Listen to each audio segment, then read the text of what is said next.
Just looking into, once again, into functions, we have, again, by definition, a function is a mathematical relation where in the xy coordinate system we have for each x value there's going to be only one corresponding y value. And again, the x variable is going to be regarded as the input or independent component, whereas y is going to be regarded as the output or also the dependent variable. And again, for examples of functions, okay, we had looked at ordered pairs, where we have the domain is in reference to the x values, and each x value should be paired up with only one corresponding y value. Okay, so you have like 0, 2, 3, 5, negative 1, 9 is a case of an ordered pair function. Also, negative 1, 1, 0, 5, 3, 9, and 4, negative 6 is another case of an ordered pair function. And again, in the layout, again, for each x value, there should be only one corresponding y value to which it will pair. And we had, like in the case of functions, okay, again, we have like negative 1 uniquely paired with 1, 3 paired up with 4, 5 paired up only with 7. In the case of where we do not have a function, this would be in instances where you might have the same x value but different y values to be paired. And anytime you have a repeating x value and with distinct y values as opposed to just one, you're going to end up with something other than a function. And we had, like in the last two cases, this is a function, and you can have a repeating y value for a given function, like in the case of 0, 1, 1, 1, and 2, 1. Again, 0 is only paired up with 1. Our next x value 1 is paired up only with the y value of 1. And we have 2 only paired up with 1. And again, when we had interchanged the coordinates, okay, swapping x for y and vice versa, we had 1 paired up with 0 and also paired up with 1 as well as 2. So here we have the same x value but different y values to correspond, going from again, just the one appearance of the same x value to the next. And anytime you have the same x and different y values to come about, you're not going to have a function. And just sort of continuing with the concept of what constitutes a function or not, we have in the case not only in working with ordered pairs but also in the case of graphing and in the continuation. Okay, now we're going to have in graphing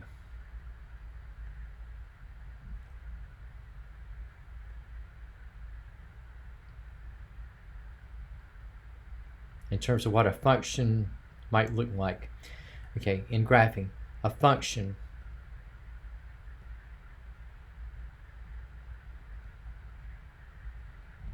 is going to satisfy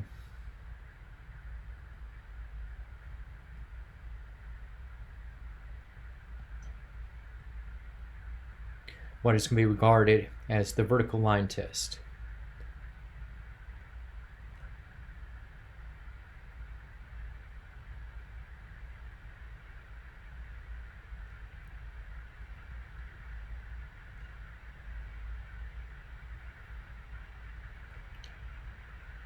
And what this means is that a vertical line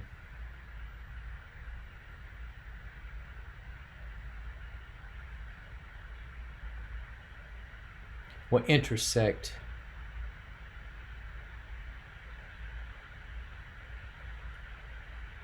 the graph of a function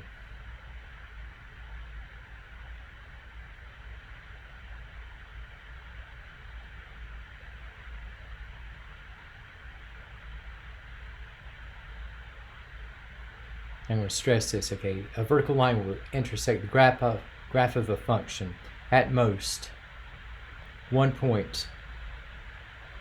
It could be either no point or 1 point.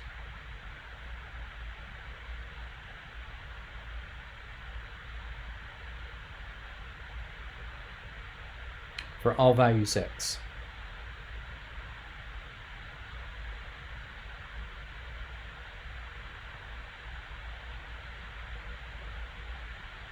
And to provide a bit of a visual, okay, if we have just looking at a graph and applying the vertical line test,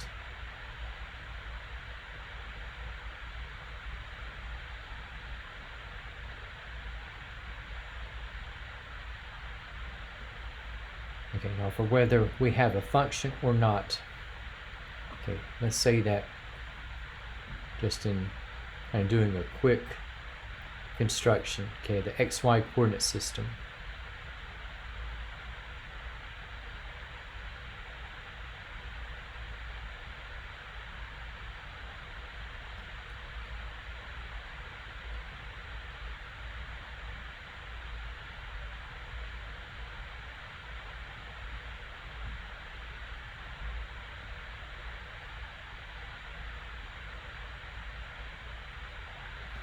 Okay, now we'll say we have a straight line, okay, and we'll say that we have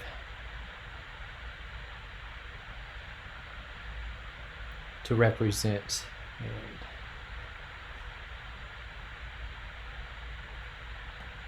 and I'll say here that we have that y is equal to f of x, and I'll explain the f of x in just a moment. And y is equal to f of x is equal to 4x plus 3. Okay, so you have a straight line, and in terms of whether we have a function or not, okay, so we can apply the vertical line test. Okay, so if I run a vertical line through this, okay, so as I proceed, get closer to the y-axis, you're going to have the intersection at any value x to be at most 1 point. So you don't see any 2 points for any x value for which the vertical line is going to intersect this particular graph. Okay, so in this particular case, right, y equals 4x plus 3. Okay, that is going to be a function.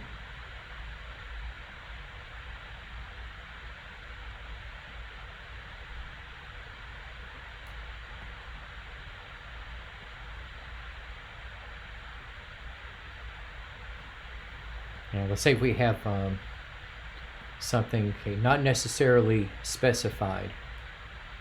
Let's say we have just like a collection of line segments.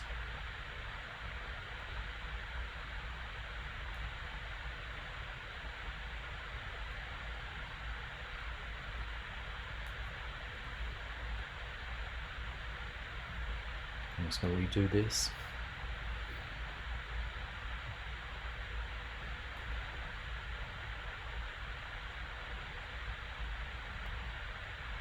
We'll go with this one. Okay, so we got for the line segments.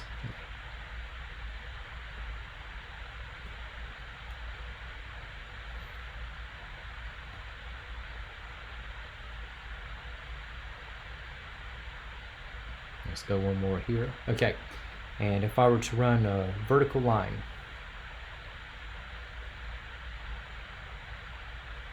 so from end to end, okay, notice we don't have any point of intersection for these x values, but as I go to the right, still have at most 1 point, and then you have a gap between these line segments, so no point of intersection, but still for all of these x values, okay, there's no more than 1 point of intersection. So we have for this particular gathering of line segments, okay, that is also going to be a function.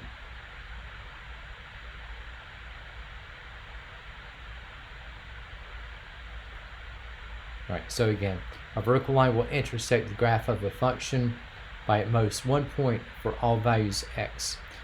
Okay, now let's say that as another instance. Okay. See, we have a graph.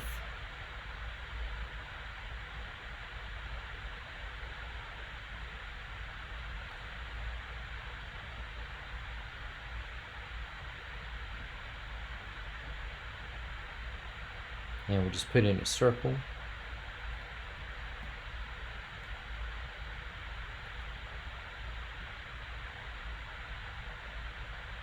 And we'll let this circle be defined, let's say, by the equation. Let's say we have x squared plus y squared is equal to 4. Okay, and just to sort of dress this up a little bit, okay, so you have like ordered pairs, like 2, 0, 0, 2, negative 2, 0,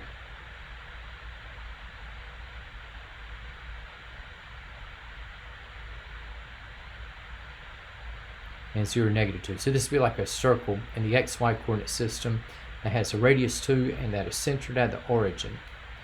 Okay, now in looking at applying the vertical line test, okay, so if I take a vertical line and move, okay, so if I start from the left, okay, once I get past the edge point, negative 2, 0, and start having the vertical line to start to move into the interior of the circle, guess what? I got the same x value. And notice, okay, we have for the same x value, okay, it turns out there are 2 points of intersection, okay, through which the vertical line runs through this circle. And because we have 2 points at the same x value,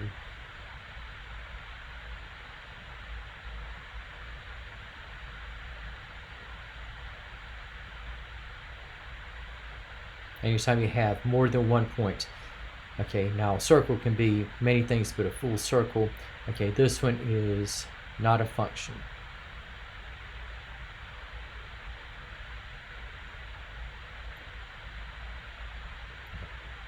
And one might ask, okay, could like maybe part of a circle be a function, like a semicircle?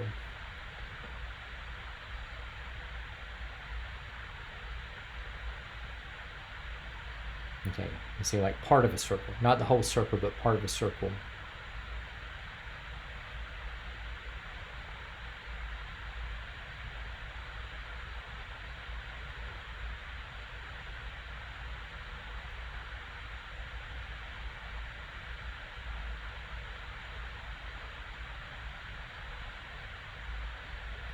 And the answer to that is, first of all, yes. Will depend on the size and the layout.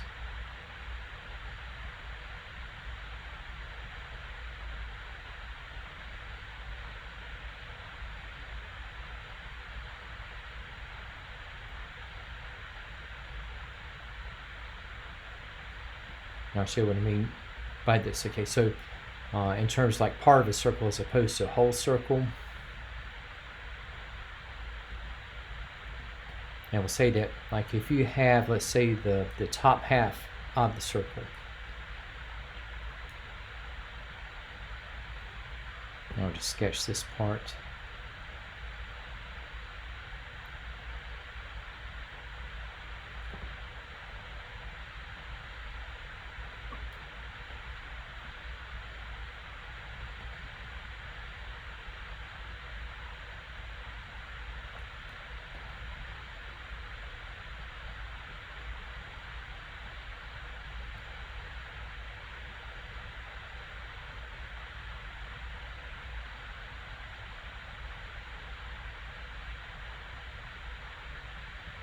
Okay, and just taking, once again, a vertical line.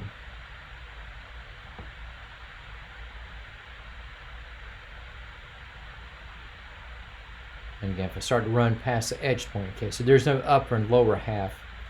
So we have the intersection at most 1 point. Now for this particular semicircle, okay, we can say that in this one, okay, we want to have that y is equal to the square root of 4 minus x squared.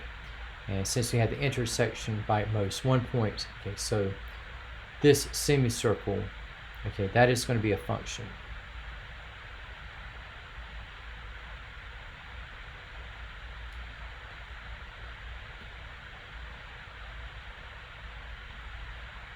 Now let's say if I changed the layout.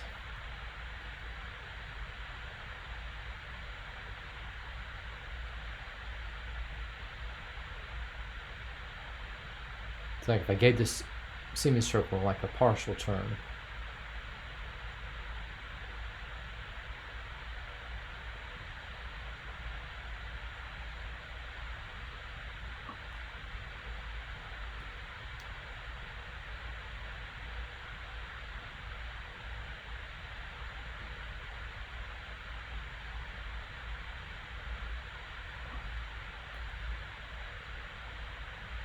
and I ran a vertical line through this.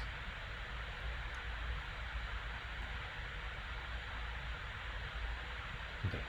All right, so starting from the right, okay, so if I go past or go inside 2, 0, okay, so I have between the y-axis and the edge point 2, 0, you have for the same x value, you have 2 points.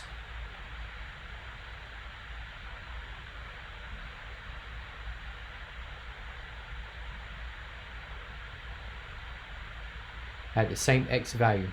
Now for this particular part, okay, for this semicircle, okay, that one is not a function.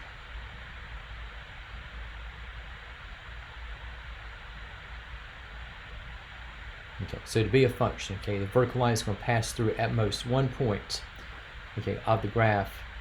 And if it passes through 2 or more points at any value x, it is not a function. And let me just mention, going back to this earlier case,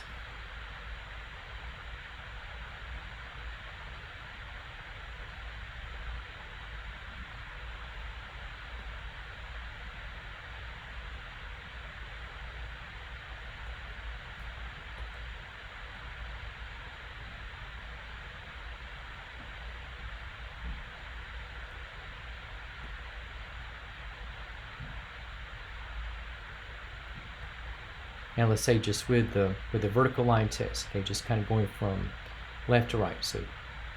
So far you have at most 1 point of intersection, say between what we have out to the left for the negative x values and what we have with the y-axis. And once we get to the right of the y-axis, okay, what's going to happen here is that once we come into this particular zone, we got the same x value, and if you notice, you have 2 distinct y values on the same x.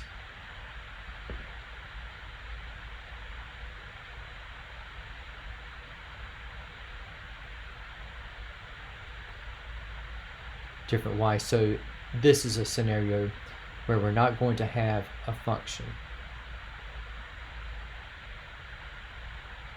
So essentially, okay, it's like you have a function, okay, until we get to about this particular zone, okay, and if you were to cut out this particular section, like this extreme left of the up sloping line segment, and we have like the close to the tail end of the downward sloping line segment in the middle, if I cut out this section, we would have had like 3 sections of what would otherwise be a function. All right, so these are cases of looking at what we have in applying the vertical line test. Now, I had mentioned something about functional notation, and that was with the f of x terminology. And in what we have with functional notation,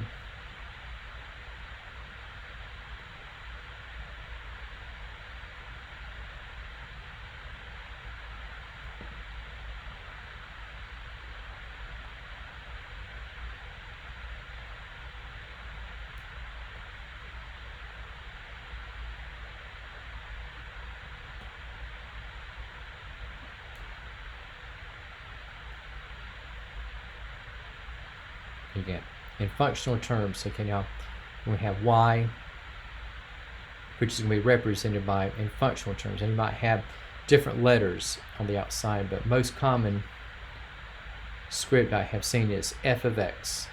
And again, f of x is the input or independent variable.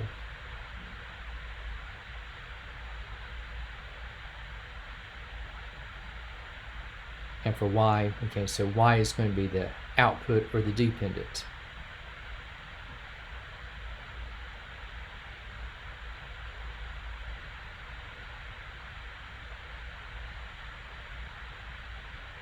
Okay, so if you see expressions like f of x or g of x, you're going to be referencing y in the xy coordinate system. And in the crossover, where we have working with f of x, we have in the realm of determining functional values and expressions.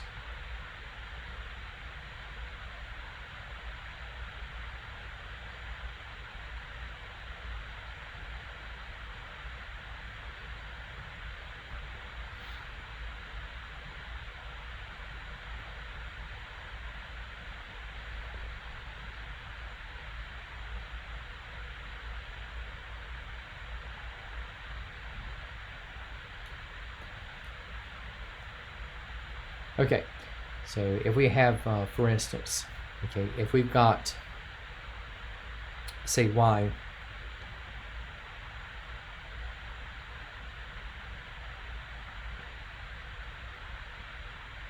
is equal to f of x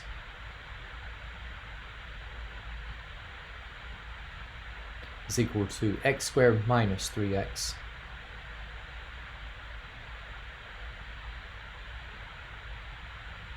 and given this function, okay, if we were to determine, let's say, the values of f of negative 3 as well as f of 1, and also determining what the output function result might be whenever the input is at x plus 2. Okay. All right. So you got your function, okay, you have f of x is equal to x squared minus 3x.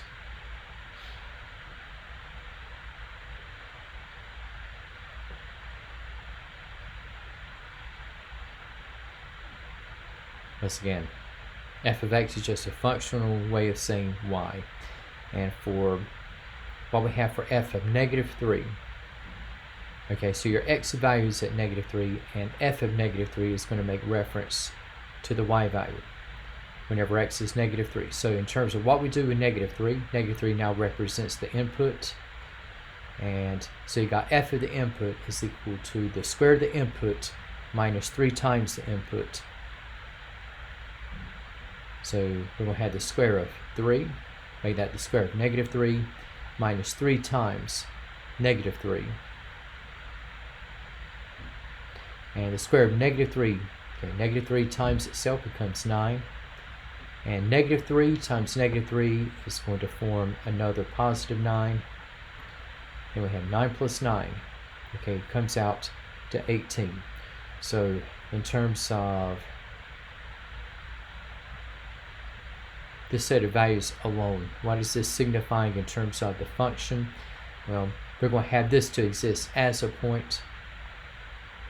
We're going to have when x is equal to negative 3, your y value is going to be at 18. So you're looking at the coordinates negative 3, 18. Now if we're looking at what the point will be whenever x is equal to 1, and the y value is going to be f of 1, so you're going to have the square of 1 minus 3 times 1. Okay, so square of 1, or 1 times 1 is 1, negative 3 times 1 is negative 3, and 1 minus 3 is equal to negative 2.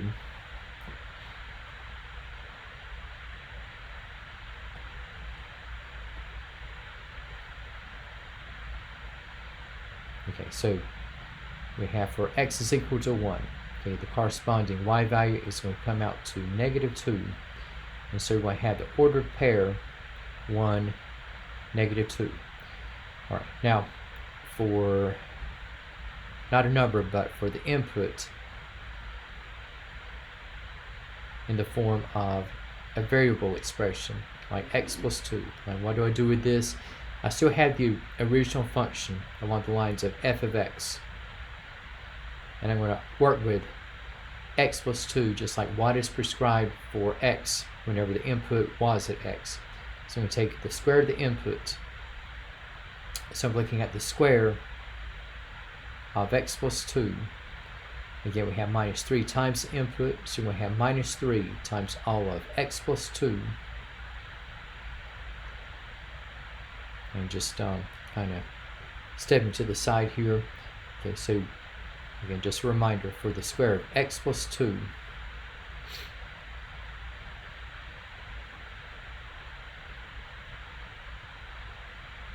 We're looking at x plus 2 times itself. And by adding together, okay, you have x squared. And the outside and inside products, we have each at 2x. Last product is at 4.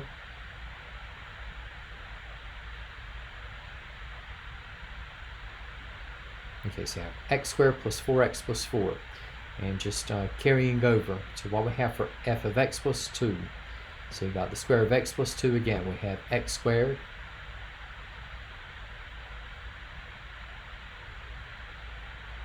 plus 4x plus 4.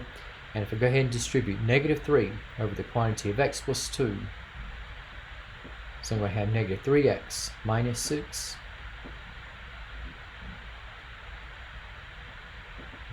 And in terms of the variable and constants, okay, so I have x squared as its own term. Now we got 4x and negative 3x. Okay, so those will combine to x. And we have finally with the constants of 4 and negative 6. 4 minus 6 comes out to negative 2. And so for the input of x plus 2, we will have the output to end up as a 3-term expression, x squared plus x minus 2. All right, and tell you what, for what we have concerning, okay, the determination of function values and expressions,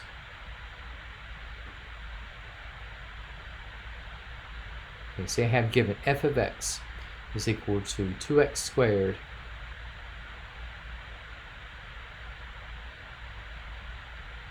minus 3x plus 7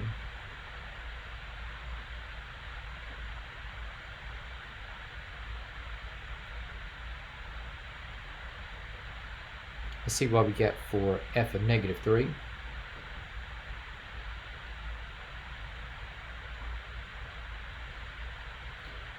F of 5. And with the variable expression, let's see what we get for f of x plus 1. Again, given f of x is equal to 2x squared minus 3x plus 7. Let's see what we get working with this, what we are going to have for f of negative 3, f of 5, and f of x plus 1.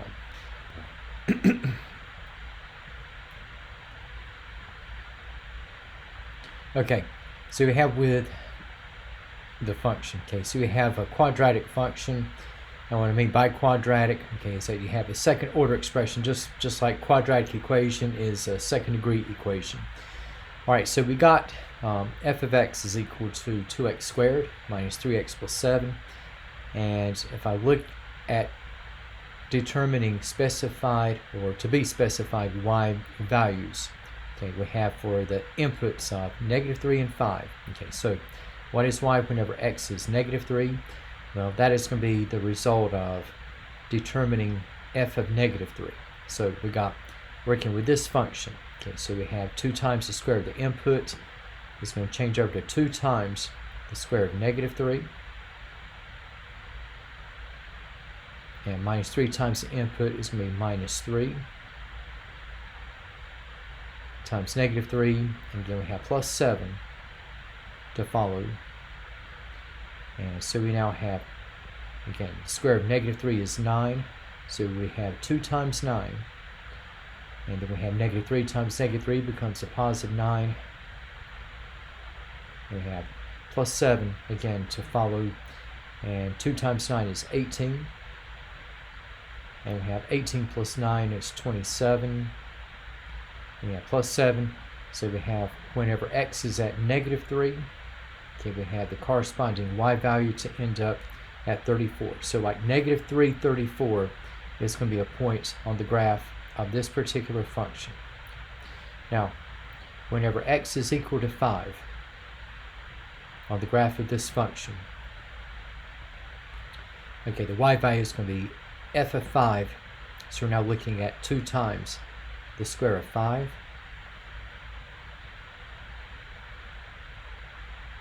minus 3 times 5, followed by the addition of 7. So you got the square of 5 is 25. Negative 3 times 5 is going to be negative 15. Again, we have plus 7. And 2 times 25 is 50. Minus 15. 50 minus 15 is 35. And we have, in turn, 35 plus 7 is equal to 42.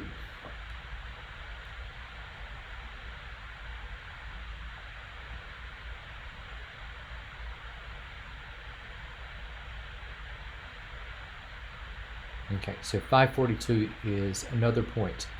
Now for the input at x plus 1, okay, so for 2x squared, we have 2 times, okay, the square of x plus 1.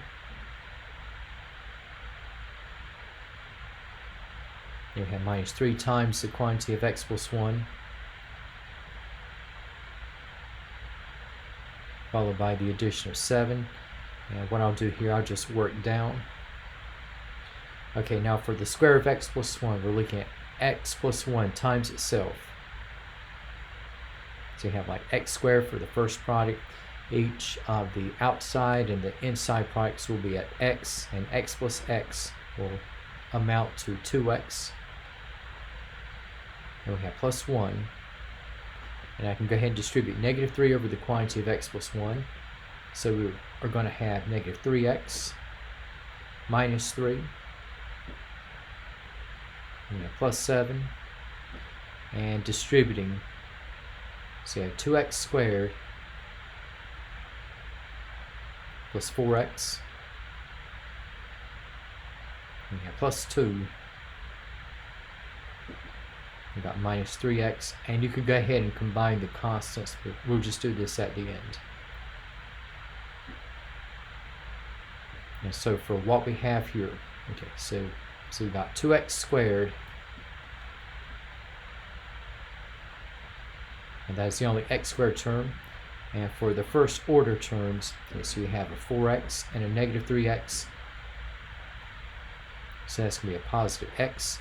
And for what we have in the case of the constants, we got 2 minus 3 is negative 1, and negative 1 plus 7 comes out to 6.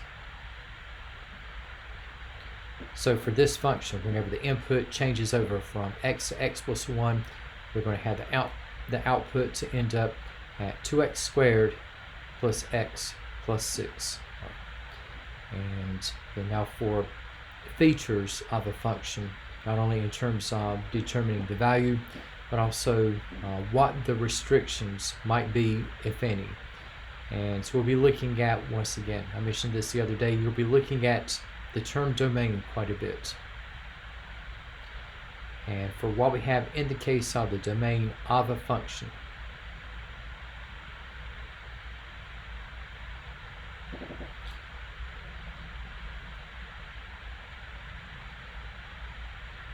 and whenever we looked at restricted values, okay, from a rational expression, that was dealing with domain, okay. And for the domain,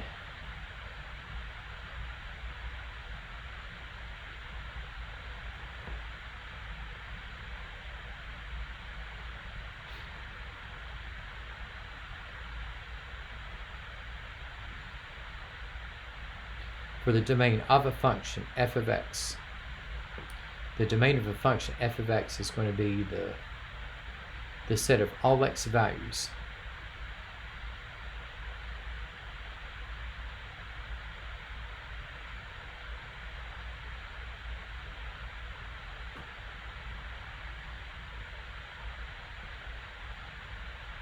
so the set of all x values such that, okay, we're going to have our function f of x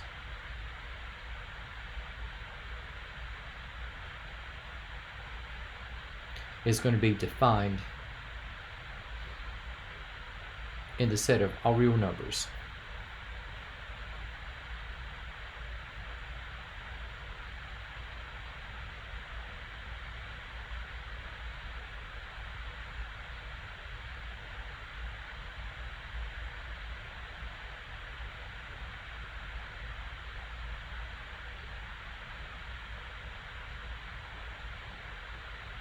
And again, the interval notation for all real numbers, parentheses, grouping negative and positive, infinity.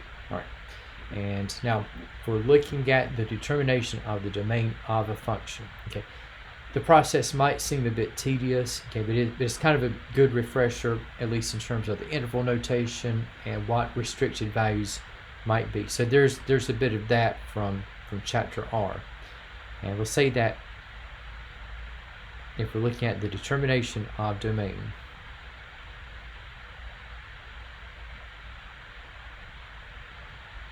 okay, so if I'm looking at determining the domain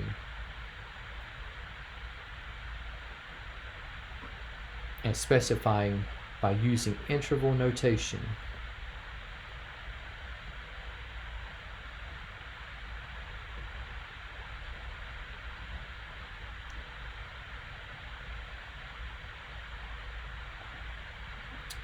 I'll just kind of start off with something here with a linear function. And say we have f of x is equal to 3x plus 7. Okay, so you got a linear function, f of x is equal to 3x plus 7, or what we might say is y is equal to 3x plus 7. And if you notice, okay, we don't have anything like a fraction or a radical or anything that will cause this function to become anything but a real number. Okay, so you got for your x expression, you don't have a fraction, so you don't have like a zero denominator to be created. And you don't have any even root radical stuff to deal with. Okay, and so for 3x plus 7, okay, there is no restriction for x. What I mean by this is that x can be anything, whether it's 0, a positive number, or a negative number.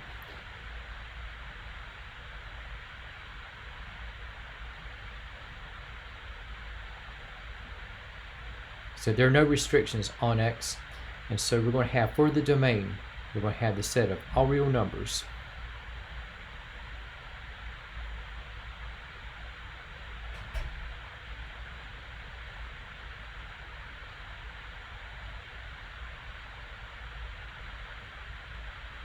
All right. So we have for this linear function, okay, there are no restrictions. Okay, now,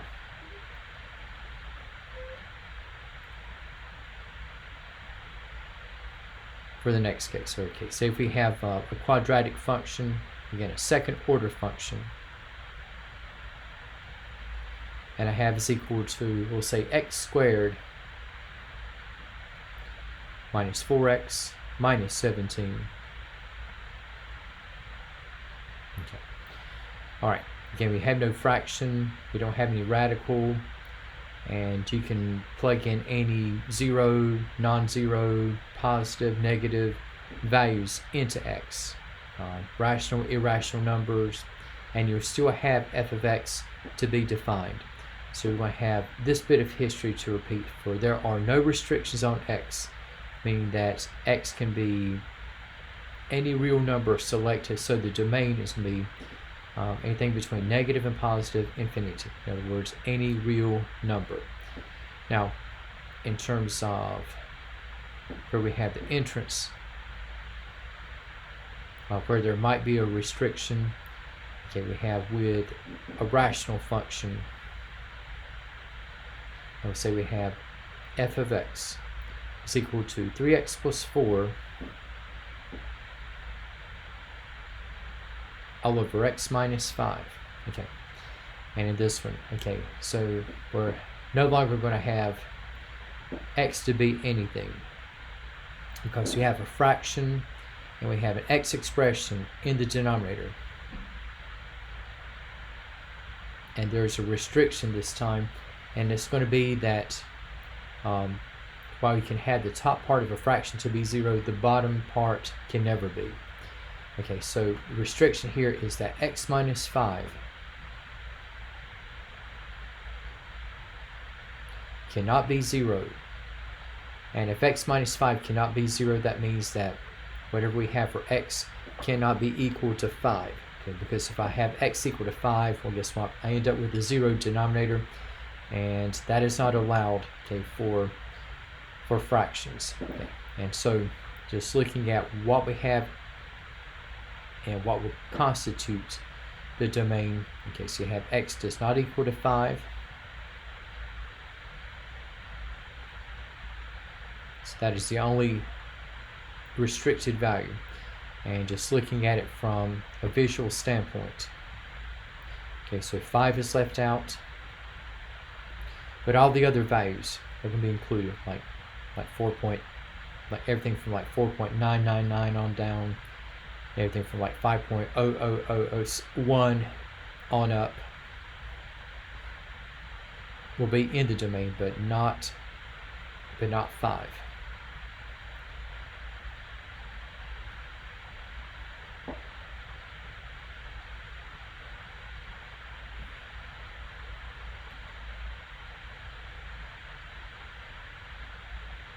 Okay, so we have just for the activity. Okay, so anything less than, you have going continuously down to approaching infinity. Anything increasing, you have approaching infinity. So we have, in the case of the domain with this rational function, okay, we'll have separate sections here.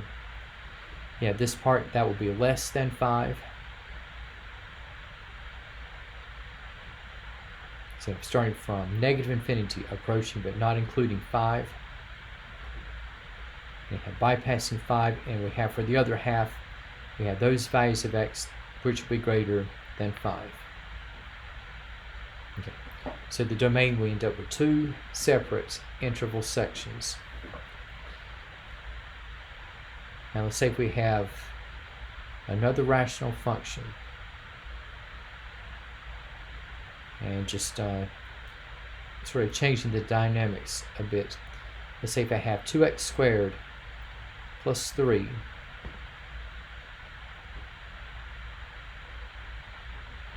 all over x squared minus 16. Okay, so got a different rational function, and the expressions in x are where we have squared terms for x, and for any restrictions, okay, again, you can have a 0 numerator, but you cannot have the 0 denominator.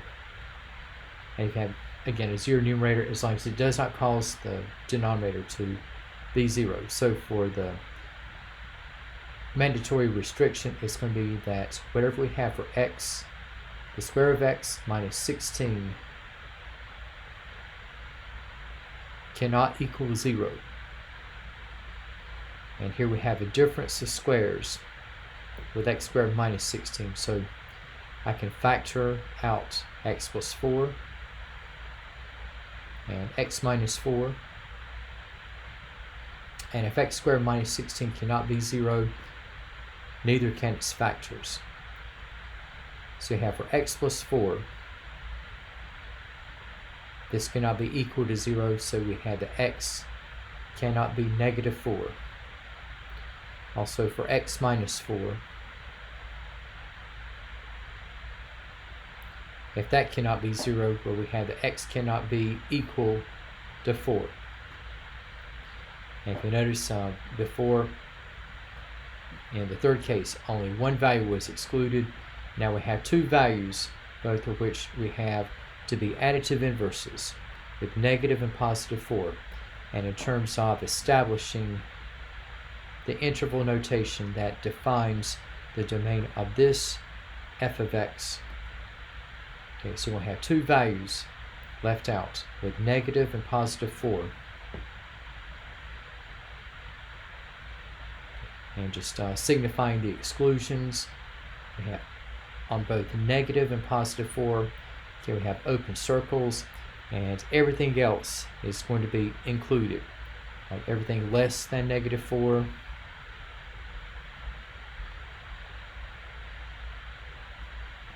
And we also have everything between but not including negative and positive 4. And then we have those values that are going to be greater than 4. So you have a breakup into 3 different sections. And we have just for the extreme ends. Extreme left, you have approaching negative infinity. Extreme right, so you have approaching positive infinity. Now for the domain, okay, you have 3 portions here. And just covering all the tracks. Okay, so representing the ray to the left, reading in order from smallest to largest. Okay, so I'm going from negative infinity, approaching but not including negative 4. So negative 4 is in the parenthesis. And then we have bypassing negative 4. So I'm going to have another open parenthesis. Okay, so I'm going past negative 4, approaching but not including 4. And again, the exclusion of 4, okay, we have signified by a parenthesis. And then for values of x greater than 4, we have a remaining open interval section. So I'm going past 4 on out to infinity. And this is going to be the pattern, okay, like for rational functions. The more itemized exclusions you have, the more interval sections you're going to have in defining the domain. Okay, so before, with 5 left out, there were 2 sections. Now with a couple of exclusions or restricted values, we end up with 3 sections that define the domain. All right. And restrictions can occur not just with fractions, but also with radicals. And if we have, let's say for instance, okay, if we have that f of x is equal to the square root of x minus 7. Okay, so we're dealing with an even root radical. Okay, now in chapter 1, we're not dealing with complex numbers. We're just working with the system or the set of all real numbers. And for the square root of x minus 7 to be a real value, okay, just not have any terms in the complex number system or any I terms. Okay, because we have a square root or even root, we have the x minus 7 cannot be negative.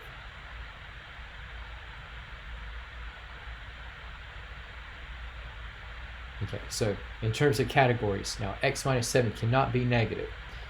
For the other possibilities, x minus 7 can be 0.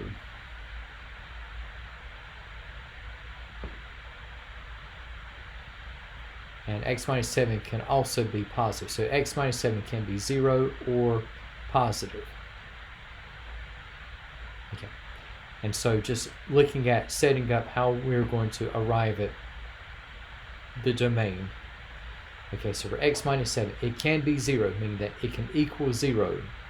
And if it is positive, we had to be greater than 0. So x minus 7, because it can be 0 or positive, we can set things up where we have x minus 7 is greater than or equal to 0. And so looking at solving for x,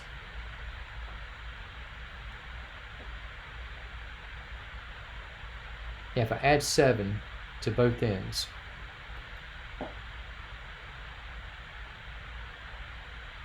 okay, so for this set, okay, we'll have the set of all values of x such that x is greater than or equal to 7.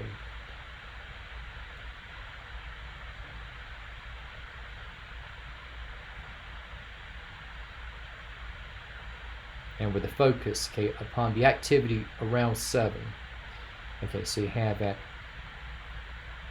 one point Okay, you have x equal to 7. And speaking of points, yeah, because 7 is included, we have a solid point on 7, and the rest of the values will be greater than 7.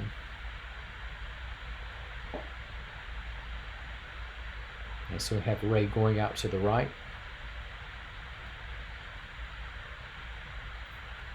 And then going continuously out toward infinity. And so for the domain of this particular radical function, okay, so we're going from and including 7. So the 7 is going to be in the bracket.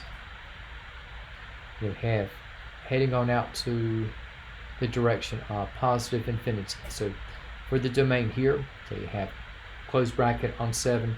And again, we have going to the right and heading on out to the upper limit, which we have approaching infinity. All right, now for what we have in case say another scenario, and this is just kind of drawing attention of working with signed numbers.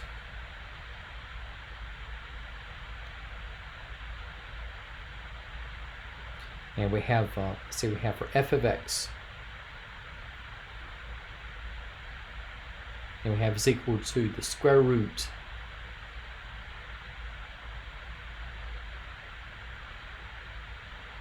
of 8 minus 2x. Okay, so you have a square root, radical, even root, and just as x minus 7 could not be negative, no, 8 minus 2x cannot be negative either.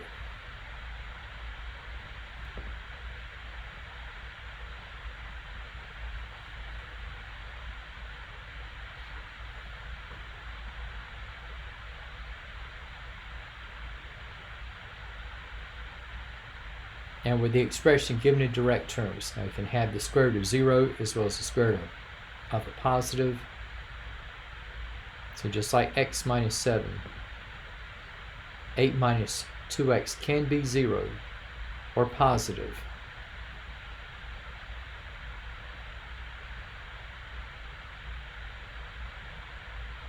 And just representing this notion, okay, as an inequality. So we have 8 minus 2x, okay, can be greater than or equal to 0. So this will be our defining inequality setup. Now in looking at solving for x, okay, so we've got the x term at minus 2x, and if I get the negative 2x by itself by subtracting 8, okay, so we have that negative 2x is greater than or equal to negative 8. And going from negative 2x to x. Now if you notice, Kate, we're looking at dividing by a negative. And as a reminder, okay, whenever you multiply or divide by a negative, the direction of the inequality will change. So here we have going from greater than or equal to less than or equal to. In this case, thanks to division by a negative. And so here we'll have that x is less than or equal to, okay, and negative 8 divided by negative 2 is going to be 4. And so just looking at setting things up here,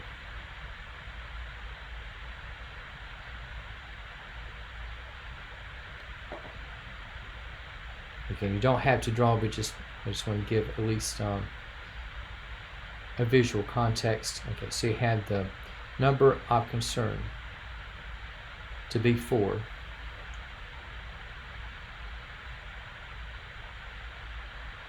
You have the x is less than or equal to 4, and thanks to the equal sign, okay, 4 is going to have a solid point. Everything else is going to be less than, so again you have activity for the rest that defines this inequality to be going out to the left.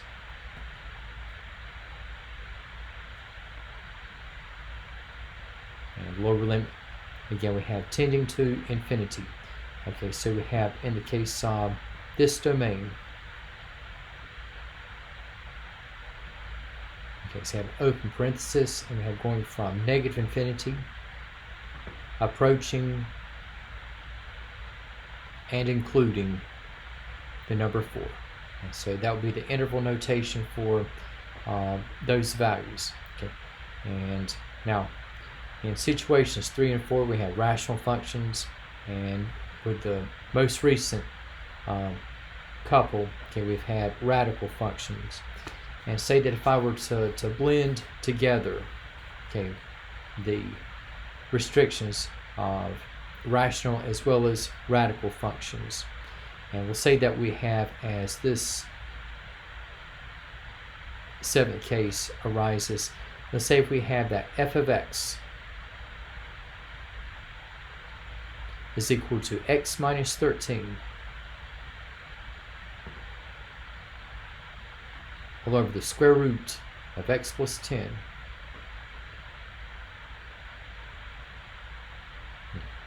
So we have with x plus 10, okay, we have a twofold scenario. Okay, first of all, we have a fraction, x plus 10 is in the denominator.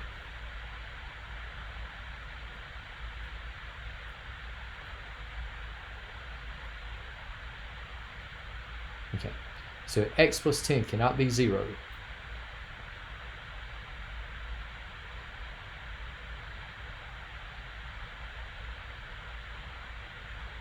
And because we have a radical in the form of a square root,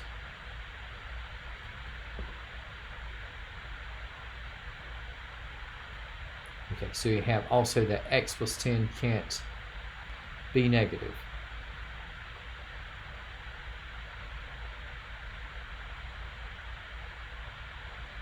Okay, so just looking at the categories, okay, so can't be negative, and this time it can't be 0. So that means the only possibility that we have for x plus 10 to even exist is that it be positive.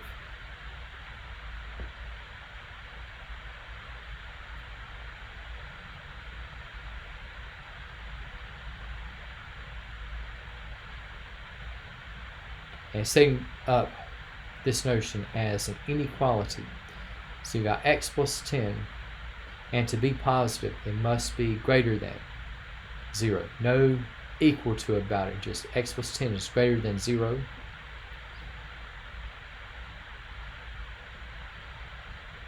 And just looking at solving for x, so if I take 10 away from both sides, okay, and so it's going to follow that x is greater than negative 10.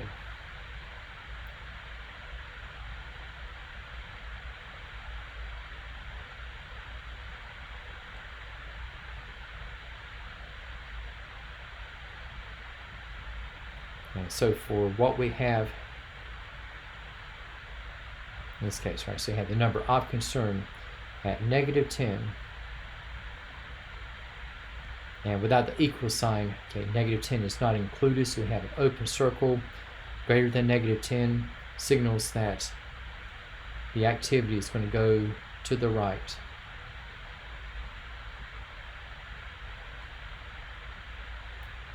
And out toward infinity. So we have, in the case of domain,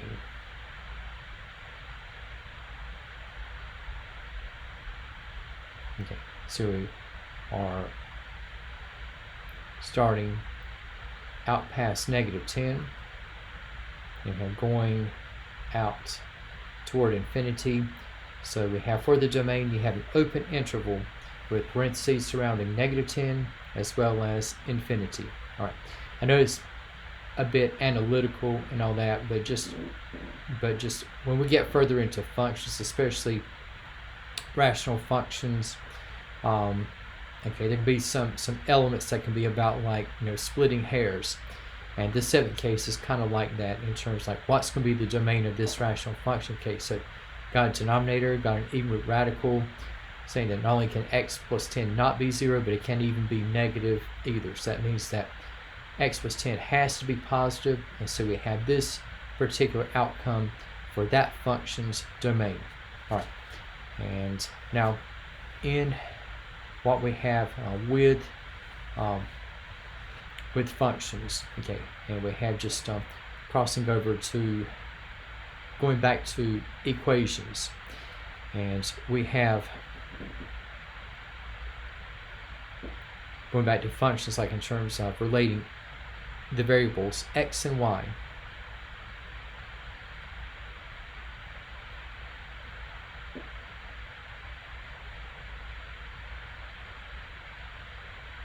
I'll call this part, okay, linear equations in two variables.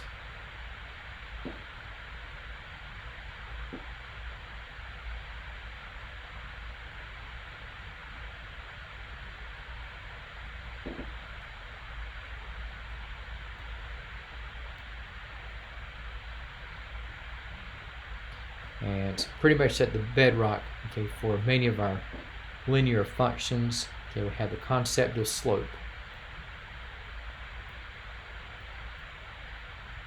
And in the case of slope, okay, you're going to have the slope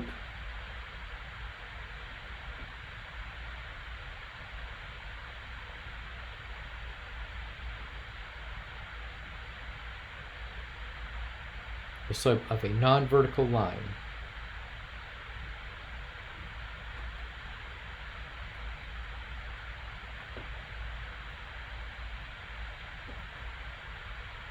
That runs through 2 points.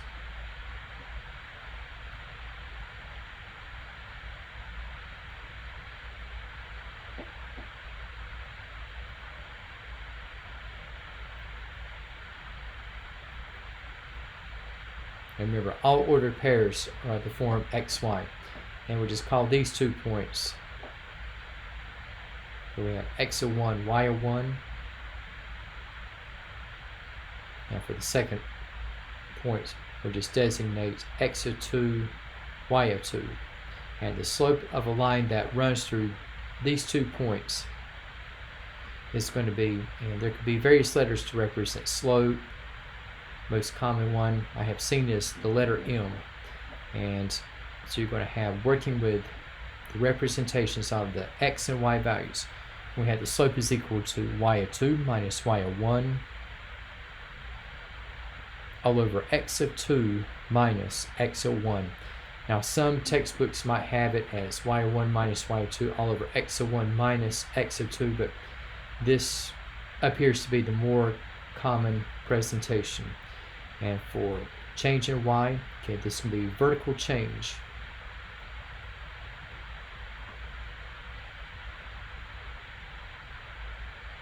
And for x02 minus x01, okay, that's going to be horizontal change.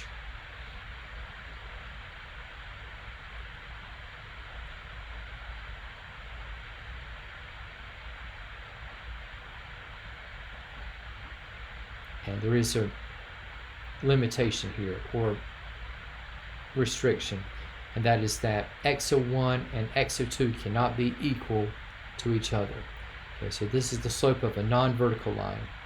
And let me mention, okay, if you had x01 and x02 to be equal to each other,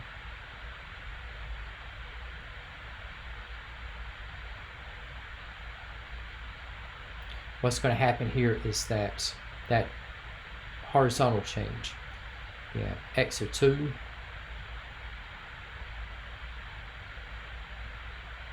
minus x01 in the bottom part, okay, would be equal to 0.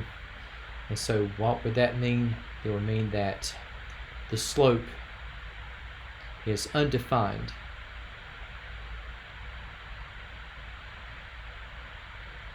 And what would make it undefined?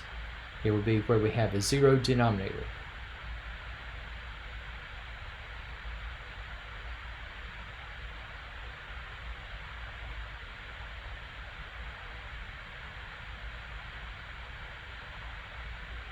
So a 0 denominator. And for the type of line that we have here, okay, so the slope is defined if the line is non-vertical.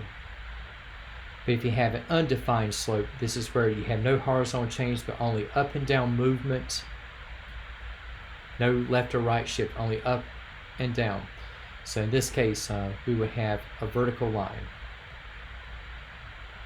So a vertical line is going to be a line that has an undefined slope.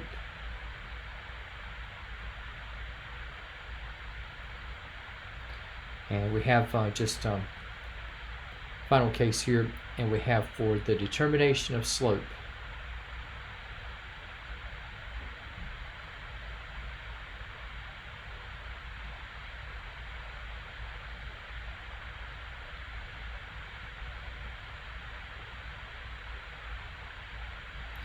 So you have the determination of the slope.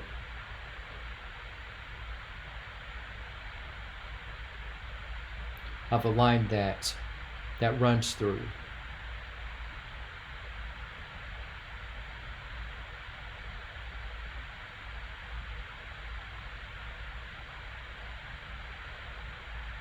And say with these 2 points, so say we have -1, -4, and 3, 6.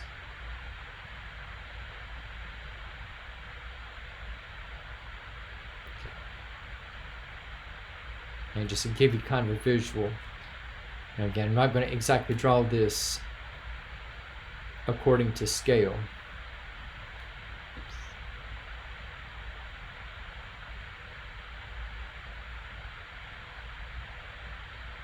Okay, so you got 2 points. You got -1, -4, and 3, 6.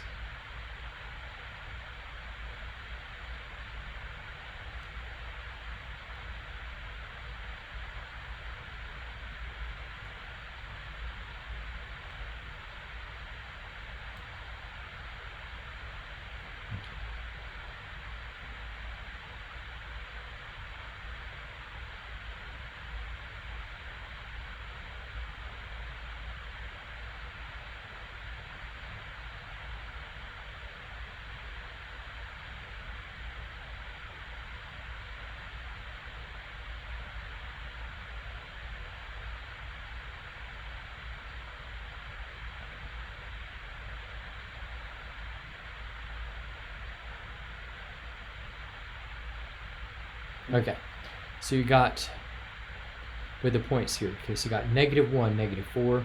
It's got -1, -4.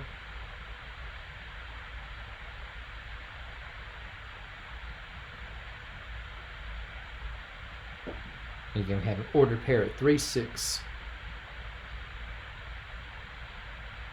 X is 3, Y is at 6.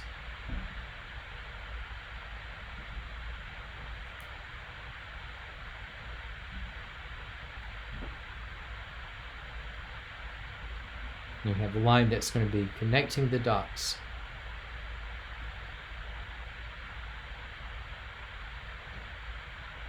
And beyond, again, both ways. Okay. So yeah, with these points, okay, so you have -1, -4.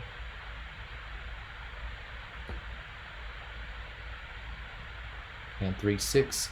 And so just designating what we have. So for -1, -4, will let us be the first set of X and Y values. And with 3, 6, okay, we have the second set. And for the slope, again, you have the change in Y with respect to the change in X.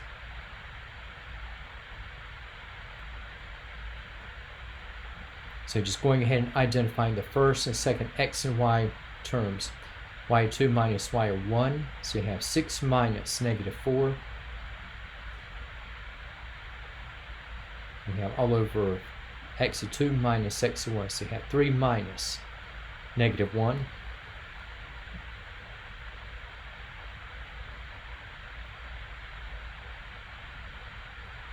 So we have 6 plus 4 over 3 plus 1. Okay, so we have 6 plus 4 is 10, 3 plus 1 is 4. And for the slope, okay, notice we have right now we have a ratio to even values. So 10 over 4, that's a fraction that is reducible all the way down to 5/2. And so for what we have here, so we got the slope is equal to 5/2.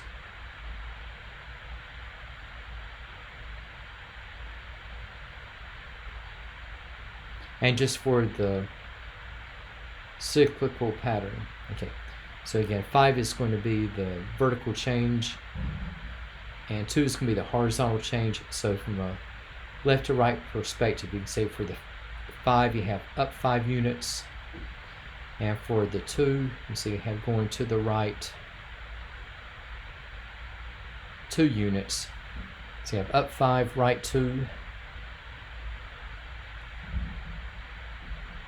and say just like in this graph here, think of it kind of like a staircase pattern. Okay, so about from -4, -1, -4 to 3, 6. So we have a cycle of like going up 5 units,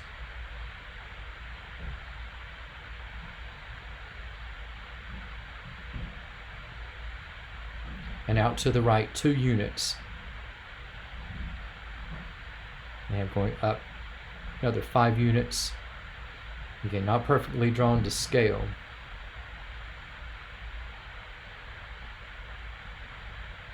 So you have a +5, +2 pattern. Okay, and so in the process, we have like an in-between point. So going from -1, -4, and in between it we'll have 1, 1. Because you have like -4 + 5 is 1, 1 + 5 is 6, -1 + 2 is 1, and again the x shift of 2 units, so you have 1 + 2 is going to be 3. And so those 2 points are going to remain on the line, and we'll be looking at establishing equations, okay, that will be among the items that will be involved in linear equations concerning 2 variables.